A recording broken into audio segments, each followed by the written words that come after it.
नमस्कार. रोकटोक आपलं स्वागत. प्रेक्षक मी डॉक्टर उदय निरगुडकर. पाकिस्तानचं शेपूट वाकडं ते वाकडंच राहणार आहे हे पुन्हा एकदा आज स्पष्ट झालं. उरी हल्ल्यानंतर भारतीय सैन्य दलानं पाकिस्तानच्या हद्दीत घुसून सर्जिकल स्ट्राईक केलं. त्यामुळे सीमेवर कुरापती करणाऱ्या पाकिस्तानी लष्कराला अद्दल घडेल अशी अपेक्षा होती असं बोललं जात होतं. पण पाकिस्तान काही सुधारायला तयार नाही.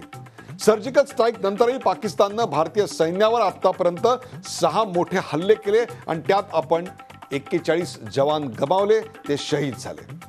सोमवारी पहाटे काश्मीरच्या पूंछ भागात नियंत्रण रेषेवर गस्त घालणाऱ्या भारतीय जवानांच्या पथकावर पाकिस्तान ॲक्शन बॉर्डर टीमनं असाच घृणास्पद हल्ला केला. BSFच्या 200 बटालियनचे हेड कॉन्स्टेबल प्रेम सागर आणि शीख रेजिमेंटचे नायब सुभेदार परमजीत सिंग या दोन्ही जवानांची हत्या करण्यात आली. क्रूरपणे हत्या करण्यात आली. त्यांचा शिरच्छेद करण्यात आला. त्यांच्या देहाची विटंबना करण्यात आली. या प्रकारामुळे देशात संतापाची लाट उसळली. भारतानं या घटनेचा तीव्र शब्दात निषेध केला. पाकिस्तानला मुहतोड जवाब देण्याचा इशारा देण्यात आला. पण याआधी जे सुधारले नाहीत ते पाकिस्तान आता सुधारणार आहे का? याआधी देखील अशाच प्रकारचा मुहतोड जवाब देण्यात येईल असं सांगितलं होतं. मग तेव्हा काय झालं? या दोघा जवानांना ठार मारल्याचा पाकिस्ताननं आता इन्कारच केलाय. मग या जवानांना मारलं कोणी? भारतीय जवानांच्या गस्ती पथकावर हल्ला केला तरी कोणी? त्या हल्ल्याचा हेतू काय होता? जवानांच्या मृतदेहाची विटंबना करायचं कारण काय? प्रत्यक्ष नियंत्रण रेषेवरील शस्त्रसंधीचं उल्लंघन या निमित्तानं झालंय की नाही? आणि केवळ निषेध करून किती वेळ आम्ही समाधान मानणार आहोत? एकीकडे सीमेवर जवानांना ठार केलं जात आहे. दुसरीकडे काश्मीरच्या कुलगाम जिल्ह्यात 5 पोलीस आणि 2 बँक कर्मचाऱ्यांना कंठस्नान घातलं जात आहे. सीमेवर आणि देशातही अशांतता माजवायचा पाकिस्तानचा प्रयत्न आहे. पाकिस्तानी पंतप्रधान नवाज शरीफ यांनी लष्करी सल्लागार तारिक फातेमी यांची अलीकडेच उचलबांगडी केली. या दोघा जवानांच्या निर्घृण हत्येशी या उचलबांगडीचा काही संबंध आहे का? पाकिस्तानच्या अतिरेकी कारवाया थांबवण्यासाठी सरकारकडे नेमकी काय योजना आहे? पाकिस्तानच्या या हिणकस कृत्यांना भारत कधी आणि कसं प्रत्युत्तर देणार? आणि सर्वात महत्त्वाचं म्हणजे 56 इंचाची छाती असणारं सरकार पाकिस्तानच्या विरोधात काय ठामपणे ॲक्शन घेणार? आता मन की बात नको, गन की बात करा, शिवसेना पक्षप्रमुख उद्धव ठाकरे यांनी सांगितलंय. ठाकरेंचा सल्ला पंतप्रधान नरेंद्र मोदी मानणार का? पाकिस्तानकडून एवढी आगळीक होत असताना पंतप्रधान अजून गप्प का? जागतिक पातळीवर आपण विश्व शांतीदूत आहोत हे ठसवण्याच्या मोदींच्या प्रयत्नांना या सगळ्यामुळे कुठेतरी खीळ बसणार आहे का? पाकिस्तान बाबतचं भारताचं धोरणच मुळात चुकतंय का? भारताला पूर्ण वेळ संरक्षण मंत्री नाही, त्यामुळे पाकिस्तानचं फावतंय का? आणि भारत पाकिस्तान ही दोन्ही अण्वस्त्रधारी ॲटॉमिक फोर्सेस आहेत, अण्वस्त्रधारी राष्ट्र आहेत. त्यामुळे त्यांच्यातली अशांतता ही साऊथ एशियासाठी आणि या दोन्ही देशांसाठी किती धोकादायक आहे. चला यासारख्या असंख्य प्रश्नांचा वेध घेऊयात आजच्या खास रोकठोक कार्यक्रमात बदला कधी.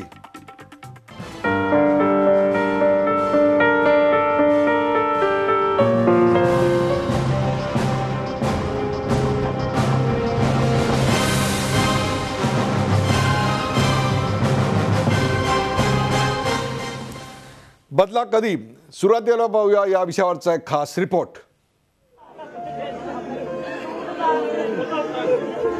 हा आक्रोश आहे शीख रेजिमेंटचे नायब सुभेदार परमजीत सिंग यांच्या कुटुंबियांचा. पंजाबमधल्या तरण तारणमध्ये शहीद परमजीत यांच्या पार्थिवावर लष्करी इतमामात अंत्यसंस्कार करण्यात आले. परमजीत आणि BSFच्या बटालियनचे हेड कॉन्स्टेबल प्रेम सागर सोमवारी पहाटे पूंछ भागातील कृष्णा घाटीत नियंत्रण रेषेवर गस्त घालत होते. त्यावेळी पाकिस्तानच्या बॉर्डर ॲक्शन टीमनं अचानक हल्ला केला. या दोघांचा शिरच्छेद करून निर्घृण हत्या केली. एवढंच नव्हे तर त्यांच्या मृतदेहांची विटंबनाही केली. पाकिस्तानी लष्कराच्या या निर्घृण कृत्याचा भारतानं कडवट शब्दात निषेध केलाय. ऐसी हरकतें तो युद्ध में भी नहीं हुआ करती और निश्चित रूप से शांति में तो कभी नहीं होती. भारत सरकार इसकी घोर निंदा करती है और पूरे देश को हमारी सेना और फौज के ऊपर पूरा भरोसा है कि इसकी जो प्रतिक्रिया उनको करनी पड़ेगी वो करेंगे और जो ये बलिदानी हमारे 2 सिपाहियों की है ये व्यर्थ नहीं जाएगी. पाकिस्तानच्या या संतापजनक कृत्याला चोख प्रत्युत्तर देण्यासाठी रात्रभर 750 किलोमीटरच्या नियंत्रण रेषेवर विविध ठिकाणी गोळीबार सुरू होता. यामध्ये पाकिस्तानच्या 3 छावण्या उद्ध्वस्त करण्यात आल्या. या घृणास्पद कृत्याबद्दल भारताचे DGMO लेफ्टनंट जनरल भट्ट यांनी पाकिस्तानला जाबही विचारला. त्यावेळी पाकिस्ताननं नेहमीप्रमाणे झाल्या घटनेचा इन्कार करत उलट्या बोंबा सुरू केल्या. मात्र पाकिस्तानकडून भारतीय लष्कराच्या जवानांची अशी विटंबना पहिल्यांदाच झालेली नाही. 28 ऑक्टोबर 2016 रोजी दहशतवाद्यांनी भारतीय लष्कराच्या माछिल सेक्टरमधल्या एका छावणीवर हल्ला केला. त्यावेळी एका जवानाची हत्या करून मृतदेहाची विटंबना केली. जानेवारी 2013 मध्ये लान्स नायक हेमराज यांची हत्या करून त्यांचं शिर धडावेगळं करण्यात आलं. त्याचवेळी लान्स नायक सुधाकर सिंग यांच्या मृतदेहाचीही विटंबना करण्यात आली. जून 2008 मध्ये गोरखा रायफल्सचा एक जवान रस्ता चुकला. पाकिस्तानच्या बॉर्डर ॲक्शन टीमच्या हाती तो सापडला. त्या जवानाचंही शिर कापण्यात आलं. 1999 मधल्या कारगिल युद्धाच्या वेळी कॅप्टन सौरभ कालिया यांचा अमानुष छळ करून त्यांची हत्या करण्यात आली. नुसता हल्ला करून परत गेले असते तर युद्धामध्ये सगळंच माफ असतं, ते चाललं असतं. पण ते नुसतं हल्ला करून गेले नाहीत. त्यांनी त्या सैनिकांची विटंबना केली आणि ते तुम्हाला एक चॅलेंज करण्याकरता की तुम्ही काय करू शकाल एक राष्ट्र म्हणून. आपण घोषणाबाजी खूप करतो.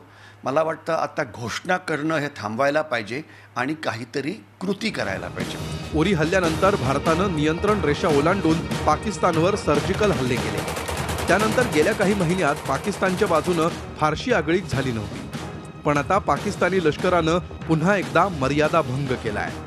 पाकिस्तानच्या हल्ल्याला जशास तसं उत्तर देण्याची मागणी देशभरातून होतीये. Bureau report, Zee media. बदला कधी या विषयावरचा हा रिपोर्ट पण पाहिला तर त्याची चर्चा करण्यासाठी आपण आज आमंत्रित केलेले आपल्या सोबत आहेत वीरचक्र विजेते, कारगिल युद्धातले वीरचक्र विजेते निवृत्त कर्नल गौतम खोत. गौतम खोत, आपल्या या कार्यक्रमात स्वागत. आपल्याबरोबर ज्येष्ठ पत्रकार अरविंद गोखले. अरविंद गोखले पुण्याहून या कार्यक्रमात सहभागी होत आहेत, त्यांचंही स्वागत. भारतीय जनता पक्षाचे प्रवक्ते मधू चव्हाण हे देखील आपल्याबरोबर आहेत. आणि डॉक्टर रत्नाकर महाजन, काँग्रेसचे प्रवक्ते, ते स्टुडिओमध्ये आहेत दोघं जण, त्या दोघांचंही स्वागत.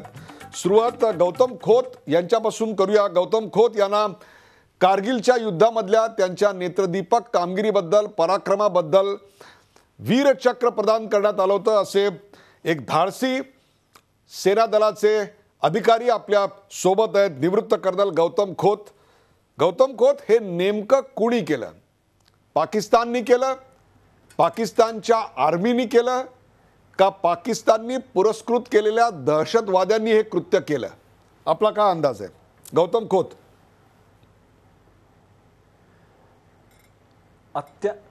अत्यंत सुंदर प्रश्न आहे.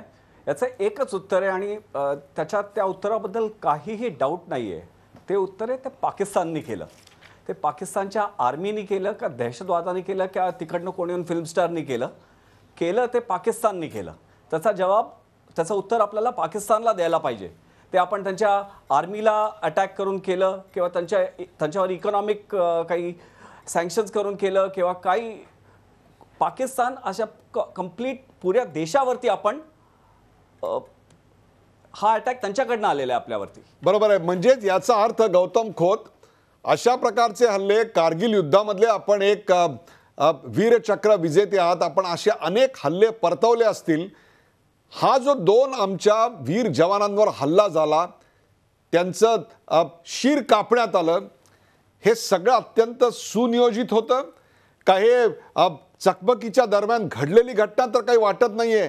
जे सत्य तथ्य आमच्या समोर येत आहे त्याच्यात हा एक अत्यंत सुनियोजित, थंड डोक्यानं, क्रूरपणे केलेला हल्ला होता. आपलं काय मत आहे?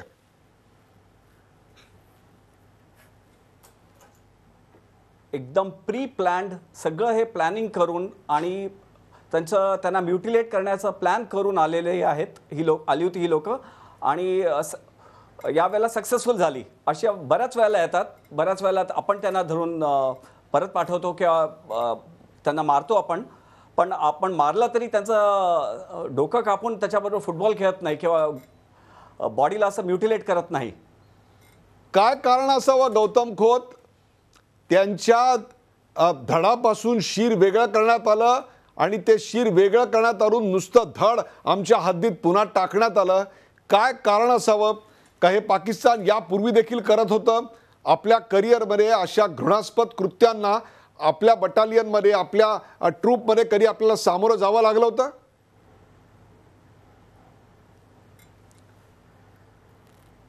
माझ्या आर्मीच्या सर्व्हिसमध्ये मी अशा बऱ्याच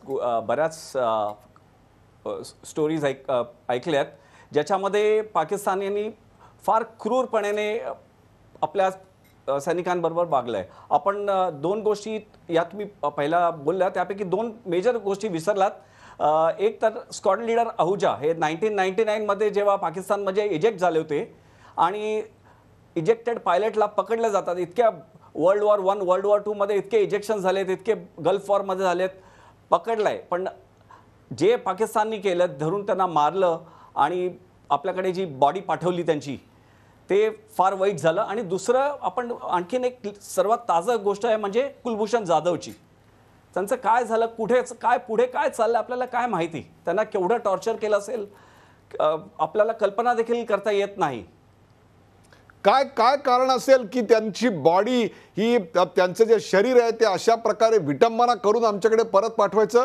पाकिस्तानला काय संदेश द्यायचा होता? आमच्या सैन्य दलामध्ये कोणत्याही प्रकारची भीती निर्माण करायची होती का चेव निर्माण करायचा होता, जेणेकरून आम्ही तसंच प्रत्युत्तर देऊ आणि पाकिस्तानमधल्या एका प्रचंड मोठ्या गटाला हे आत्ता व्हायला हवंय?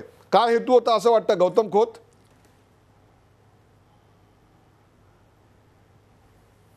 त्यांचा काही असा हेतू काही नव्हता की आपल्या आर्मीला घाबरवायचं, कारण त्यांना माहिती आहे आपण जितक्या वेळेला आपल्याबरोबर लढायला आले तेवढ्या वेळेला त्यांनी हारायला लागलाय. त्यांचं नेचरच खूप क्रूर आहे. म्हणजे ते एका सोल्जरला, एका जवानासारखं ट्रीट करत नाहीत आणि तीच खरी वाईट सिच्युएशन आहे. गौतम खोत, मी नेहमी पाहून ठेवलं आहे, आत्तापर्यंत वर्षभरापूर्वी सुद्धा अशा प्रकारची विटंबना करून आमच्या हद्दीत देह पुन्हा आमच्या जवानांचे शहीद झाले टाकण्यात आले होते. पेट्रोलिंग जे करतात, देखरेखीसाठी गस्तीवर जे पथक असतं, त्या पथकाच्या बाबतीतच हे वारंवार आम्हाला घडताना दिसतंय. याबद्दल काय सांगाल? याच्यावरून कुठेतरी आमच्या स्टँडर्ड ऑपरेटिंग प्रोसिजर्स ज्या आहेत मिलिटरीच्या, त्याच्यामध्ये काही बदल करायची गरज निर्माण झाली आहे?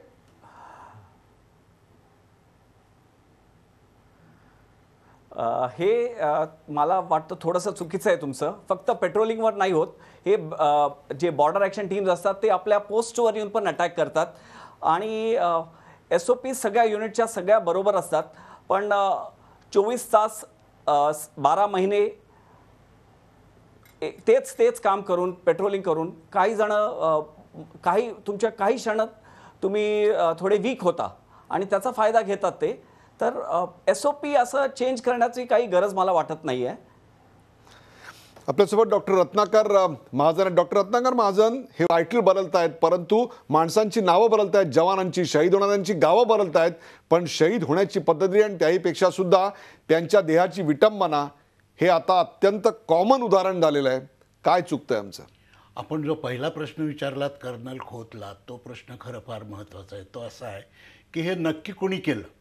या प्रश्नाची पार्श्वभूमी अशी आहे की ज्या वेळेला असे प्रसंग घडतात आणि भारत निषेध करतो किंवा रिस्पॉन्समध्ये ॲक्शन करतो, त्यावेळेला पाकिस्तान अधिकृतपणे असं सांगतो की हे सगळे नॉन स्टेट ॲक्टर्स होते, आमच्या आर्मीचा आणि त्यांचा काहीच संबंध नाही. त्यामुळं या वेळेला जे केलं ते कुणी केलं हे आधी एस्टॅब्लिश होणं हे महत्त्वाचं आहे. या दृष्टीने आपला प्रश्न फार महत्त्वाचा आहे.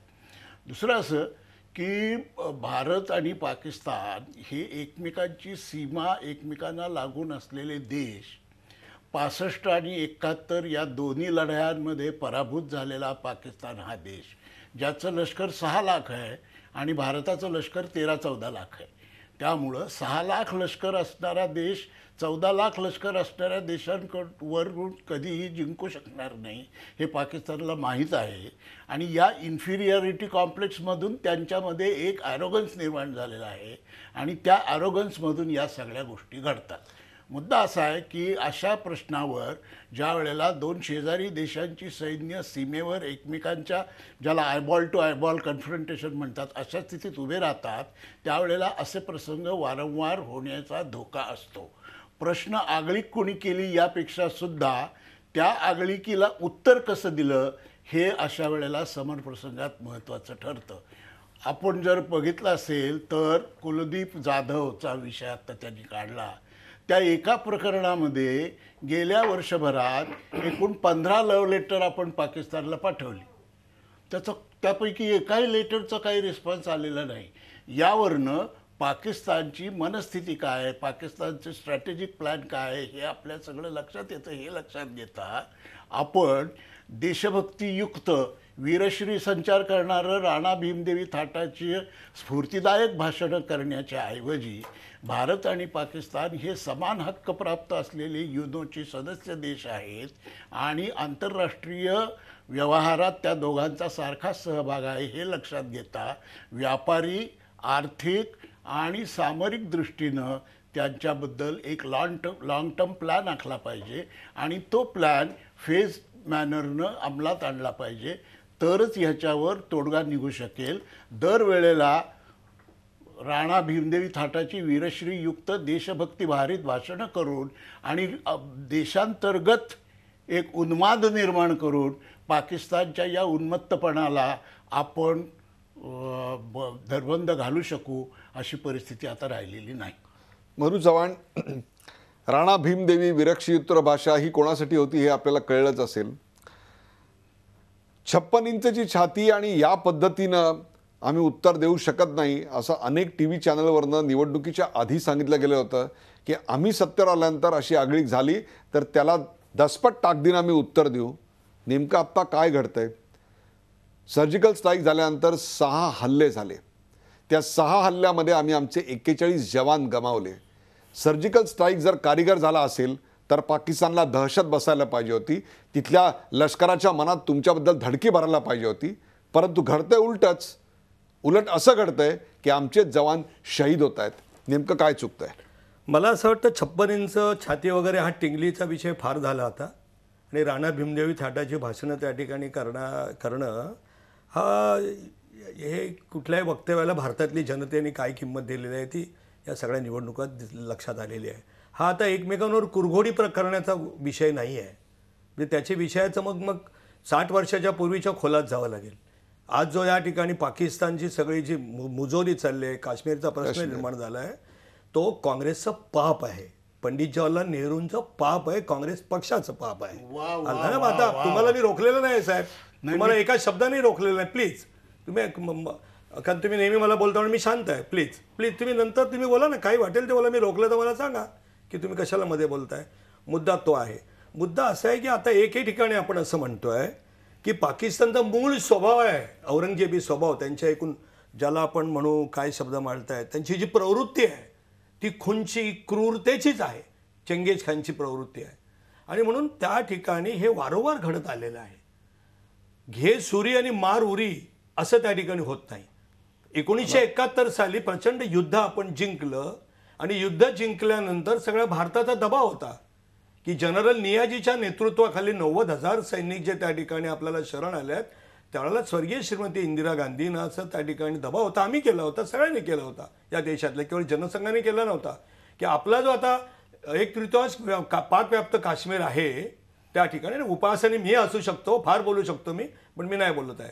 त्या ठिकाणी त्यावेळेला काव त्या ठिकाणी कच खाल्ली तर आंतरराष्ट्रीय दबाव, राजकारण. त्यावेळेला असं आम्ही म्हणालो नाही श्रीमती इंदिरा गांधींची त्या ठिकाणी असलेली बढाई कुठे गेली म्हणून. 90,000 सैनिकांना सोडलं, नंबर 1. नंबर 2, 1965चं ताशकंदचं युद्ध जिंकलं. अशी परिस्थिती स्वर्गीय लालबहादूर शास्त्रींवर निर्माण केली गेली. माझ्या आठवणीप्रमाणे चुकत नसेल तर ब्रेझनेव, कोसिजिन यांनी सगळ्यांनी त्या ठिकाणी. आणि त्यावेळेला ताशकंद करारामध्ये जे सैन्याने जिंकलं, त्यामुळे राजकीय नाही. मला सांगायचं काय की आता हे झालंय दुर्दैवी आहे, त्याच्यात वाद नाही. 56 इंचाची छाती काय आहे हे आता लगेच 2 दिवस सुरू झालेलं आहे. प्रत्येक वेळेला लष्कर आम्ही उद्या येऊ करणार, आम्ही उद्या तेव करणार असं राज्यकर्त्या पक्षामध्ये असलेल्या महाजनांना माहिती आहे. त्या ठिकाणी श्रीमती इंदिरा गांधींनी युद्ध केलं आणि त्या ठिकाणी आपले मुक्ती सेनेमध्ये आपले सैनिक घुसवले. त्यावेळेला जगजाहीर केले नव्हते की कपडे बदलून आपले सैनिक गेलेले आहेत. तो एक त्या ठिकाणी जे काही करायचं असतं गुप्तपणे ते करायचं आहे. आणि मला असं वाटतं दुर्दैवी आहे. आणि गेल्या काल दुपारपासूनच आता आपल्या जे त्या ठिकाणी वृत्त दिलं गेलं सुरुवातीच्या काळामध्ये, तर आपणही आता हल्ले सुरू केले. ते माझी याची माहिती आहे चुका आणि ती बरोबर आहे, कदाचित तुमच्याकडे आली नसेल. 7-8 लोक त्यांचे मारलेत. याचा अर्थ मी याच्यावर समाधानी नाही की त्यांनी 2 मारले म्हणून आपलं सर्वंकष युद्ध करायची स्थिती आली आहे का? तो आल्या. जसं एकच वाक्य बोलतो मी प्लीज, की मागच्या वेळेला एकदा अटल बिहारी वाजपेयी बोलले होते की आता सर्वंकष युद्ध झालं तर समजा अणुयुद्ध झालं तर आमचा 1/3 त्या ठिकाणी भूभाग संपेल, पाकिस्तान सगळं संपेल. पण आता तशा प्रकारचं क्रौर्य, तशा प्रकारचं त्या ठिकाणी एक सर्वंकष युद्ध सुरू करायचं की नाही, वेळ आलेली आहे अतिशय कठोर. आणि म्हणून मला असं वाटतं अशा वेळेला सर्वांनी एकत्र झालं पाहिजे. मग 56 इंचाची छाती, मधु चव्हाण, मग राणा देवदेवताची भाषणं आम्ही नाही केलं. एक वाक्य बोलतो प्लीज. 1965 साली ज्यावेळेला हल्ला झाला त्यावेळेला युद्ध झालं, त्यावेळेला 1 लाख त्या ठिकाणी भारतीय जनता पक्षाच्या कार्यकर्त्यांनी लाल बहादूर शास्त्रींना पाठिंबा सरकारला देण्यासाठी प्रेमलाल डोगरा आणि पंडित दीनदयाळ उपाध्याय आम्ही गेलो होतो. अशा तऱ्हेचं छद्मीपणाने आम्ही बोललो नाही, आम्ही बोलू शकतो. मला इतिहासात जायचं नाहीये. अशा संकटाच्या काळात छद्मीपणाने बोलणार नाही. मधु चव्हाण, मागच्या वेळी जेव्हा 1 वर्षापूर्वी हल्ला झाला तेव्हा अशा प्रकारचा हल्ला पुन्हा होऊ देणार नाही, हे बलिदान व्यर्थ जाऊ देणार नाही, अशीच सगळी भाषणं आम्ही ऐकली होती आणि आजही तीच ऐकतोय. याची आता जनतेला चीड आली आहे, कीव आली आहे, कंटाळा आलाय. हा खरा मुद्दा आहे.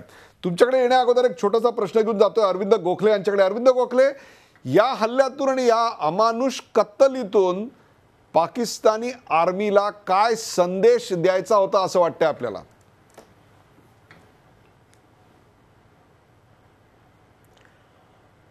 एक असं वाटतं की अजूनही सर्जिकल स्ट्राईक त्यांच्या डोक्यातनं गेलेला नाही आहे. सर्जिकल स्ट्राईक जो झाला त्याच्यानंतर जी परिस्थिती आहे ती परिस्थिती बदलण्याचा प्रयत्न पाकिस्तानकडनं वारंवार केला जातोय. नंबर 2, तो मुद्दा असा आहे की पाकिस्तानमध्ये कंवर बाजवा हे लष्कर प्रमुख झाल्यानंतर परिस्थिती बदलेल अशी आशा भारताला वाटत होती, पण प्रत्यक्षात तसं काही घडलेलं नाही आहे. राहील शरीफ ज्या काळामध्ये सत्तेवरती होते म्हणजे लष्कर प्रमुख होते त्या काळात जी परिस्थिती होती तशीच ती आजही आहे, किंबहुना त्यापेक्षा डिटोरिएट झालेली आहे. आता अशा अवस्थेमध्ये पाकिस्तान काय करणार हा प्रश्न आहे. मला स्वतःला असं वाटतं की जी कारवाई काल झाली पहाटे, ती कारवाई ही पाकिस्तानी लष्करानेच केली यात शंका नाही आहे. पण पाकिस्तानी लष्कराची सूत्रसंचालन, पाकिस्तानी लष्कराचं सूत्रसंचालन हे आता हाफिज सईदकडे गेले की काय, लष्करी तय्यबाकडे गेले की काय अशी शंका यावी अशी आत्ताची अवस्था आहे. त्यामुळं पाकिस्तानला धडा शिकवायचा म्हणजे नेमकं करायचं काय? पाकिस्तानला अनेक आघाड्यांवरती एकटं पाडणं हा त्याच्यावरचा उपाय असू शकतो. किंबहुना अब्दुल बासित जे पाकिस्तानचे राजदूत आहेत त्यांना परत पाठवणं आणि त्यांना सांगायचं की हे जेवढं घडलंय एवढं पुरेसं आहे आणि यापुढच्या काळामध्ये आम्ही तुमच्याशी व्यापारी संबंध सुद्धा ठेवू इच्छित नाही. आपण त्यांना अगदी लाडके ठरवलेले आहेत व्यापारांमध्ये किंवा इतर गोष्टींमध्ये, ते पहिल्यांदा थांबवलं पाहिजे. पाकिस्तानबरोबरचे संबंध आम्ही तोडून टाकू शकतो इथपर्यंत टोक गाठलं तर पाकिस्तानला शहाणपण येईल. आणि ते शहाणपणा म्हणजे ते कृती केल्यानंतर आज ते शहाणे झालेत आणि असं म्हणतात की पाकिस्तान हा शांततावादी देश आहे, आम्ही असं काही करणार नाही असं ते सांगायला लागले. याचा अर्थच सरळ अरविंद गोखले अशाच प्रकारची वक्तव्य त्यांच्या राजदूतांनी, पाकिस्तानच्या राजदूतांनी 1 वर्षभरापूर्वी जेव्हा आमच्या सैनिकांचं शीर कापलेलं होतं तेव्हाही त्यांनी हीच वक्तव्य केली होती. परंतु त्यात आता काही फरक पडला नाही, फक्त राजदूतांची नावं बदलली, वक्तव्य तीच, कृतीची घृणास्पर्धा देखील तेवढीच. मला तुम्हाला एक प्रश्न असा विचारायचा आहे की पाकिस्तानच्या राजदूतांना, अरविंद गोखले, आपण पाकिस्तानच्या राजदूतांना फक्त समज देतो, त्यांना बोलावतो, खरमरीत समज देतो, भारताकडून पावलं का उचलली जात नाहीत या संदर्भात? हा खरा सवाल आहे. आंतरराष्ट्रीय प्रतिमेला आपण घाबरतोय का? काही आंतरराष्ट्रीय दबाव आहेत का? अशा स्वरूपाची कारवाई पाकिस्ताननं केल्यानंतर आम्ही त्याला तोडीस तोड जबाब देताना का दिसत नाही असं जनता आता विचारते. अरविंद गोखले,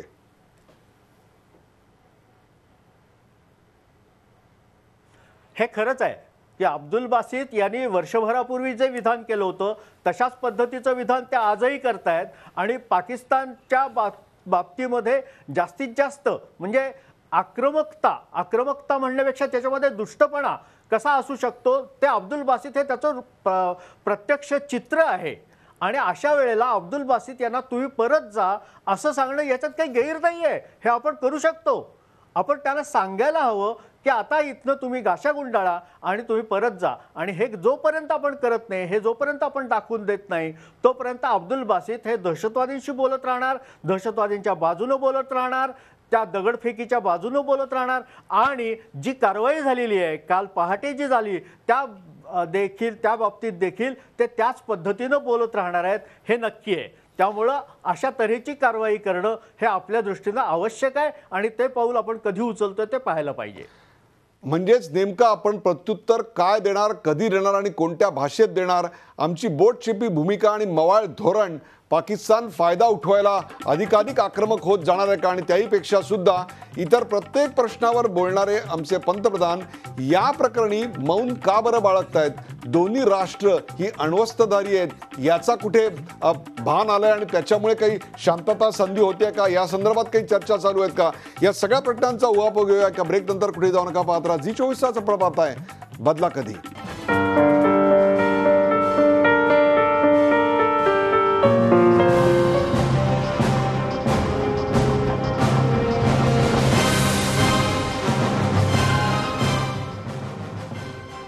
बदला कधी आपण चर्चा करतो. आपल्यासोबत डॉक्टर रत्नाकर महाजन, मधु चव्हाण, अरविंद गोखले आणि गौतम खोत आहेत. ब्रेकवर जाण्यापूर्वी अरविंद गोखले यांनी पाकिस्तानच्या शांतिप्रियतेचा उल्लेख केला होता, ज्या शांतिप्रियतेचा उल्लेख इस्लामाबादमधून देखील करण्यात आला, त्यांच्या भारतातल्या राजदूतांकडून देखील करण्यात आला. डॉक्टर रत्नाकर महाजन, पाकिस्तानला खरोखरच शांती हवी आहे भारताबरोबर? कोणत्या पाकिस्तानला हवी आहे? नाही, असं म्हणणं आत्ता तरी धाडसाचं ठरेल. त्याचं कारण असं की आत्ता ही जी आगळीक पाकिस्ताननी केली त्याच्याबद्दल पाकिस्ताननं अधिकृतपणे असं काही घडलं याचा इन्कारच केलेला आहे. आणि अशी 2 माणसं किंवा 4 माणसं काही मारली गेली या गोष्टीचा सुद्धा त्यांनी इन्कार केलेला आहे. असाच इन्कार त्यांनी याआधी सर्जिकल स्ट्राईकमध्ये ज्या वेळेला त्यांचे सैनिक मारले गेले त्याही वेळेला केलेला होता. त्यामुळं पाकिस्तान हा शांतताप्रिय देश आहे किंवा पाकिस्तानला खरंच मनातून शांतता हवी आहे असं म्हणणं हे आज तरी धाडसाचं ठरेल. पण पाकिस्तानचा विचार जर थोडक्यात वर्णन आपण करायचं झालं तर तो एक दुभंग मानसिकतेचा देश आहे. It is a schizophrenic state and also it is a failed state.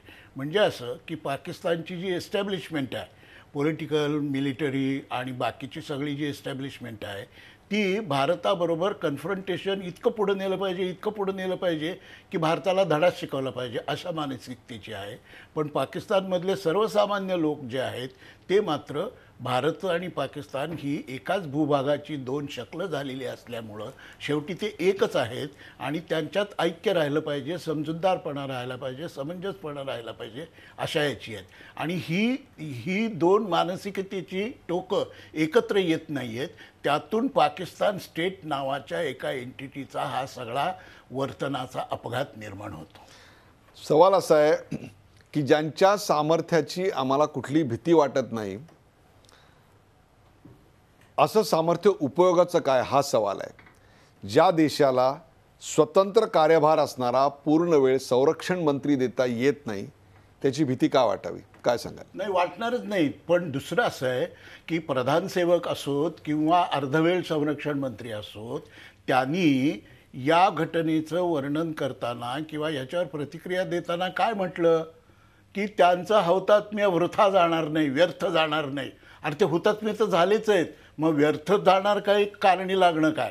म्हणजे त्यांचा हौतात्म्य कारणी लागणार असं जर तुमचं ध्वन्यार्थ असेल तर तो कशा रीतीने कारणी लागणार आहे आणि ते कारणी लागण्यासाठी तुम्ही कधी कारणीभूत होणार आहात हा खरा प्रश्न आहे त्यातला. त्यामुळं आपण म्हणता त्याप्रमाणे गोव्यातल्या 21 जागा निवडून आल्या त्यासाठी संरक्षण मंत्रीपद सोडून एक माणूस गेला आणि त्या जागी दुसरा पूर्णवेळ संरक्षण खात्याचा कार्यभार सांभाळणारा माणूस अजून निवडता येत नाही आहे. अशा वेळेला संरक्षण खात्याची म्हणून एकसूत्र भूमिका, एकसूत्र कार्यप्रणाली आणि त्याचं प्रॉम्प्ट आणि एफिशियंट कार्यान्वयन हे कसं शक्य आहे? आपण मिलिटरीचं मत जाणून घ्या. गौतम खोत, एखाद्या राष्ट्रासाठी अगदी शांततेच्या काळातही एक पूर्ण वेळ संरक्षण मंत्री असणं किती महत्त्वाचं असतं आणि झालेल्या हल्ल्याचा आमच्याकडे पूर्ण वेळ संरक्षण मंत्री नाही याच्याशी काही संबंध आहे?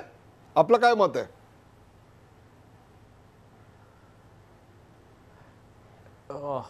मला खरं तर असं वाटतं की संरक्षण मंत्री असलाच पाहिजे, पण आपण जे उत्तर देत नाही हे संरक्षण मंत्री आपला पूर्ण वेळ संरक्षण मंत्री नाही असं होत नाही, हे कारण नसायला पाहिजे.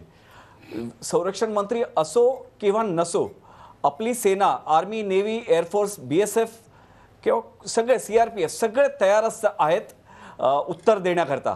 त्यामुळे संरक्षण मंत्री नाही हे काही कारण असल्याचं मला वाटत नाही.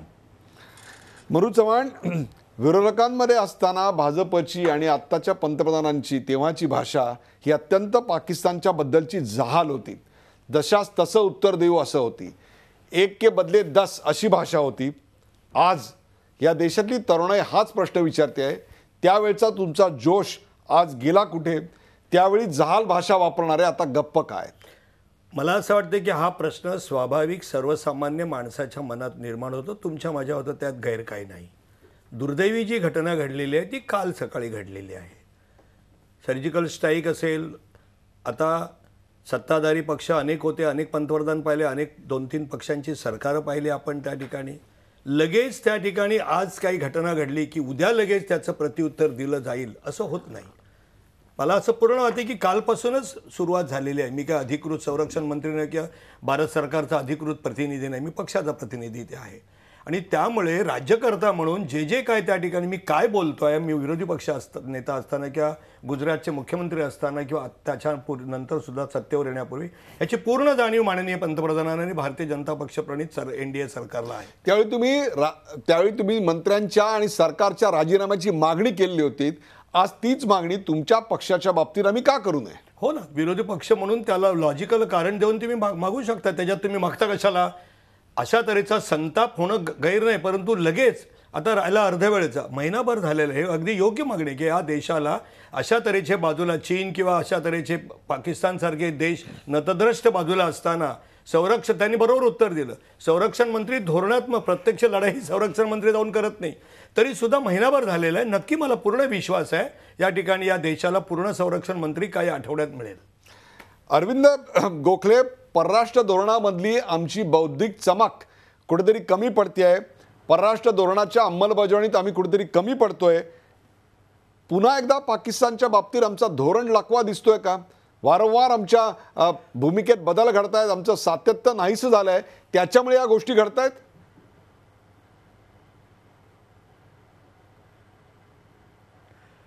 एक तर परराष्ट्र धोरणाच्या बाबतीमध्ये सुरुवातीपासून मोदींनी जी सूत्र सगळी आपल्या हातात घेतली ती सूत्र त्यांच्याच हातात कायमस्वरूपी राहिलेली आहेत.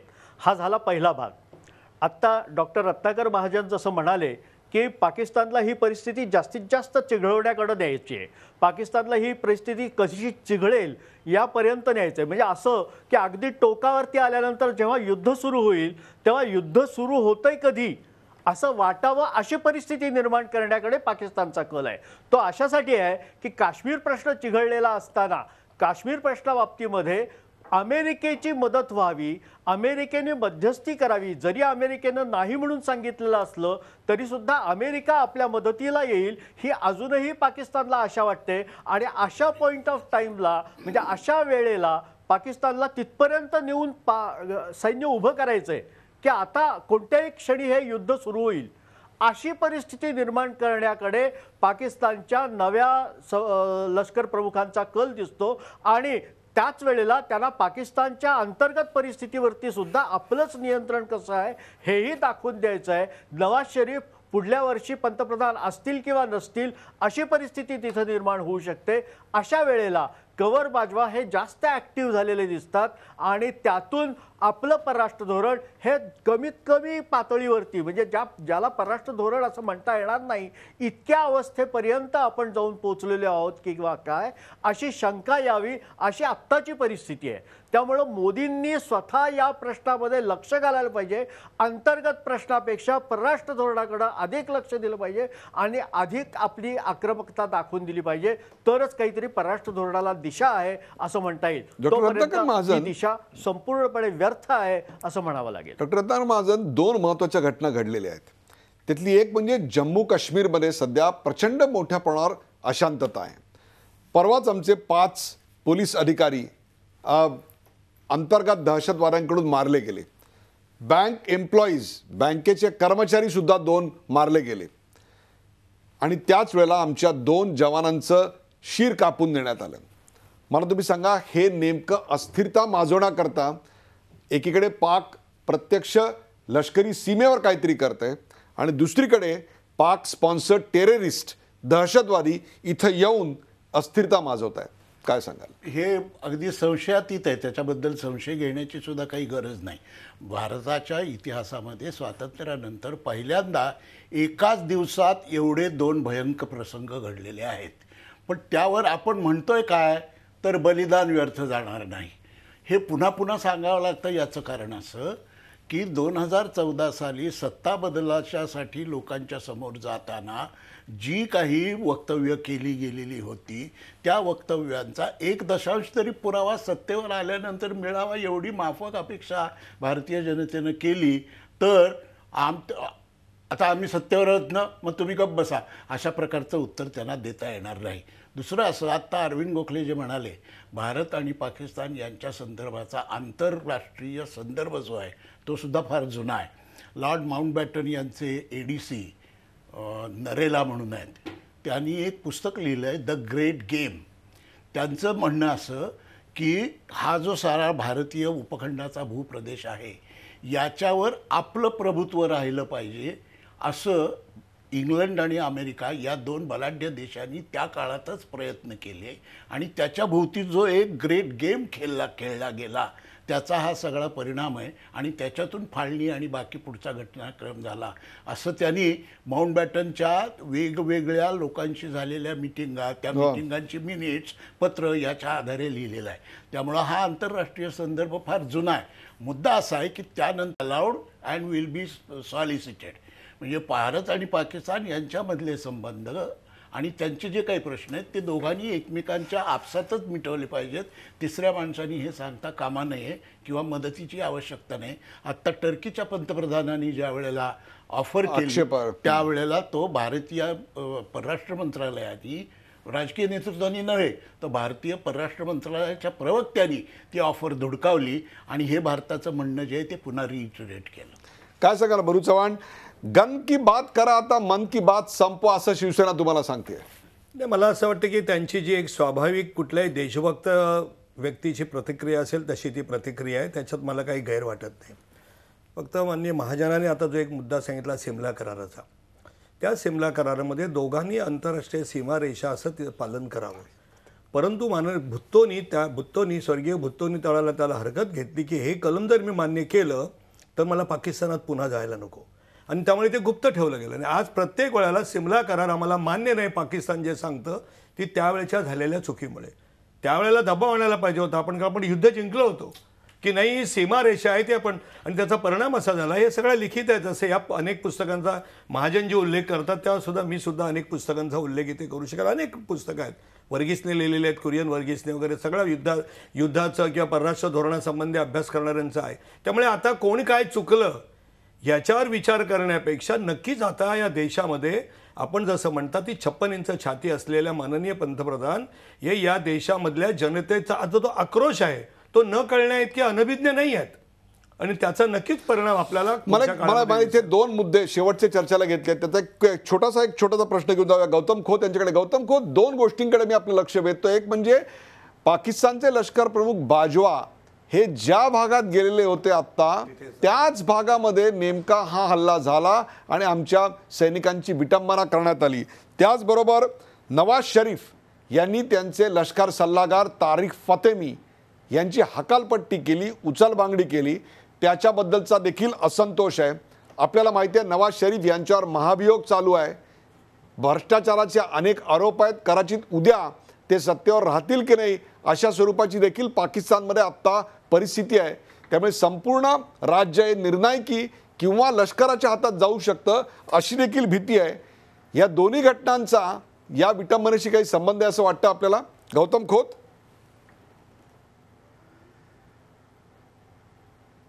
हा, पाकिस्तानची आर्मी जी आहे त्यांनी म्हणजे त्यांना it is a country with a it's a army with a country, army with a nation and not the other way round.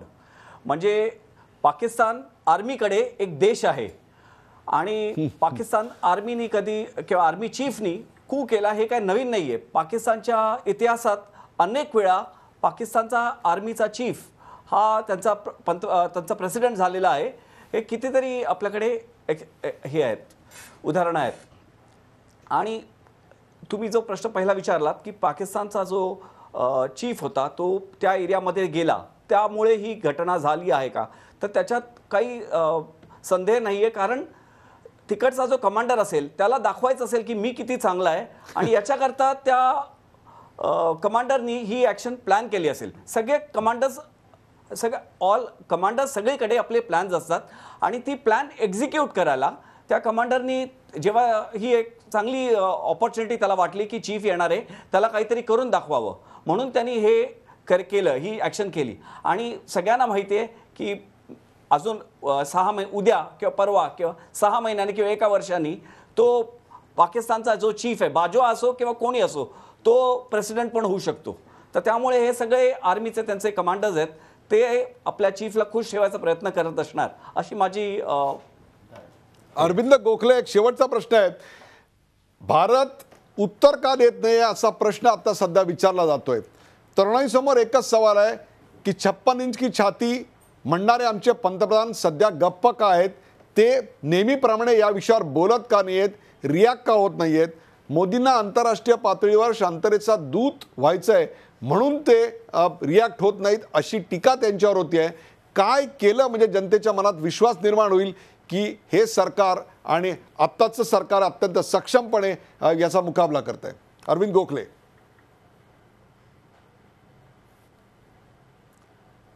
Doctor Nirgudkar, आपण म्हणालात ते खरं आहे की त्यांना असं वाटतंय, म्हणजे मोदींना स्वतःला असं वाटतंय की आपण देशाच्या अंतर्गत बाबतीमध्ये जास्त बोललो की जास्त लोकांपर्यंत जाऊन पोचतो. ते जास्त लोकांपर्यंत जाऊन पोचलेले आहेत यात शंका नाही आहे. त्यांच्या सुरुवातीच्या काळातल्या 1-2 वर्षातल्या ज्या परराष्ट्र धोरण विषयक जी पावलं होती ती अतिशय उत्तम होती, यातही शंका नाही आहे. सुषमा स्वराज रजेवरती असताना, म्हणजे हॉस्पिटलाइज असताना त्यांनी घेतलेली काही भूमिका ही अतिशय उत्तम होती, हेही मान्य करायला हरकत नाही.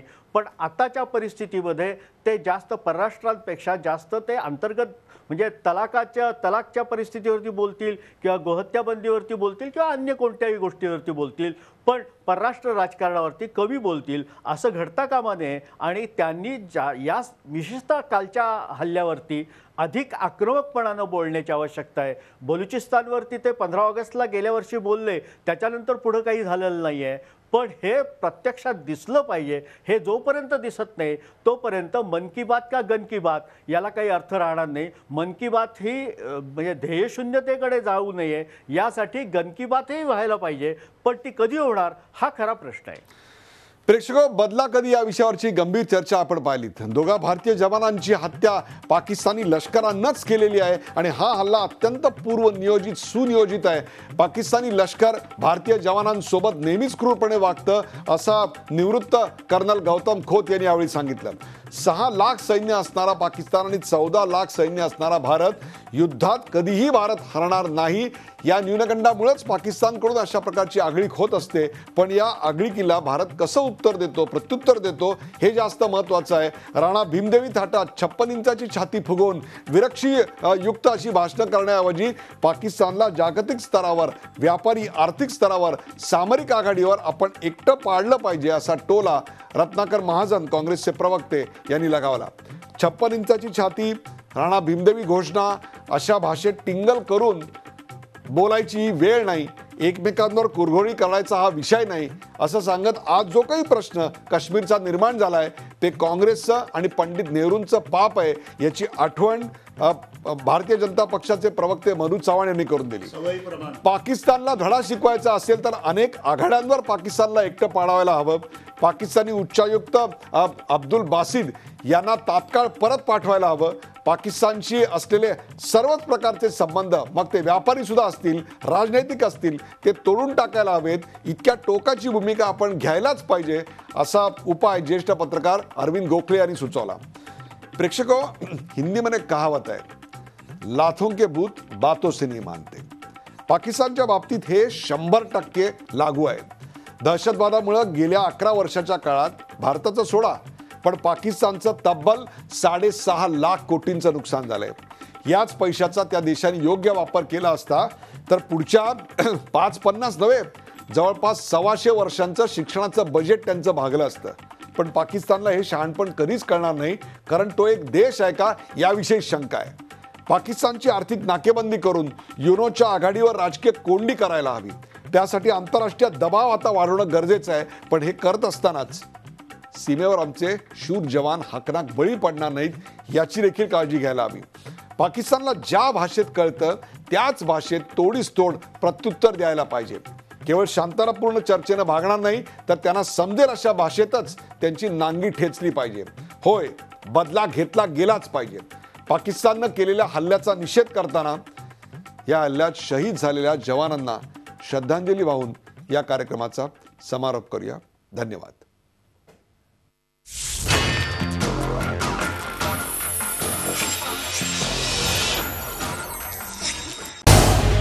झी 24 तास रहा एक पाऊल पुढे.